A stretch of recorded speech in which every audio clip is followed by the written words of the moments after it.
Bwana Cheka na Sambu, vipi bwana, habari za saizi? Namshukuru Mwenyezi Mungu niko salama, nimeamka salama na unaelewa kabisa leo ni dabi.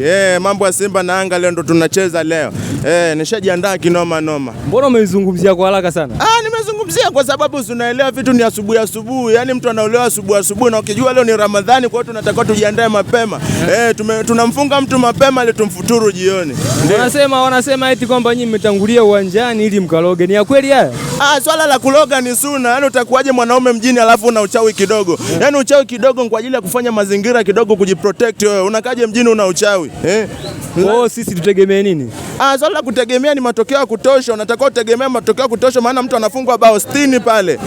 Maana unajua mimi ni mshabiki wa Simba kindaki. Na pale Simba unajua kabisa pale forward tukumweka Cletus Chama, alafu pale kwenye beki tunamweka Mzizi, alafu Clement tunamweka mkono wa kushoto. Nani ataweza kuingiza mguu pale? Alafu katikati tunamchezeza Haaland pale. Nani ataweza?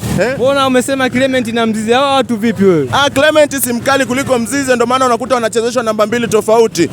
Ukiweka pale Pogba pale ndo mchezaji wakati pale anacheza. Unadhani hiyo dabi hatuwezi kuishinda?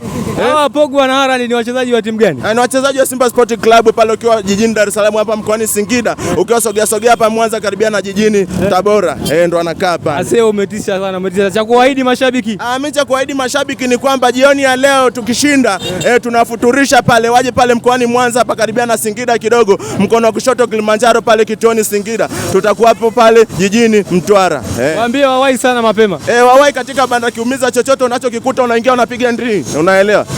Pale. Kwa hiyo mechi kwa ujumla itachezwa wapi? Mechi kwa ujumla unaikata afu unaingiza ndri. Tayari utakosha maliza. Sitaki maneno mengi. Sawa, karibu sana. Basi tulikuwa na Cheka na Sambu bwana Tila. Karibuni sana.